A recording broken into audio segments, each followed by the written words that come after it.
পনির আলুর নিরামিষ তরকারির জন্য প্রথমে পনিরগুলো ভেজে তুলে রাখবো এবং পনিরগুলোকে একটু গরম জল করে তাতে ফেলে দেবো, তাতে পনিরগুলো খুব নরম থাকে।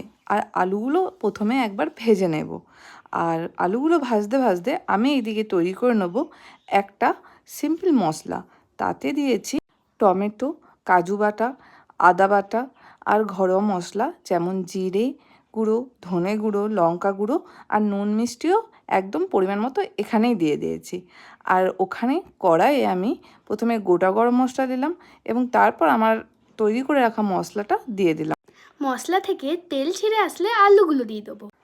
আলুগুলো যেহেতু আমার 90% কুক হওয়া আছে, তো আমি আর একটু আলুগুলোকে ভালো করে মশলার সাথে ভেজে নিয়ে ওটাতে যে জলটা আমি রেখেছিলাম সেই জলটা অ্যাড করে দেবো এবং লো ফ্লেমে এটা কিছুক্ষণ বয়েল হতে যাব। তাহলে আলুগুলো 100% বয়েল হয়ে যাবে এবং একদম লাস্টে পনিরগুলো অ্যাড করে দেব। আর পনিরগুলো অ্যাড করে দেওয়ার পর শেষে কিন্তু ঘি দিতে একদম ভুলবেন না। তাহলেই তৈরি হয়ে যাবে পনির আলুর নিরামিষ তরকারি। এরপর দেখা হবে অন্য একটা ভিডিওতে। Till then, by.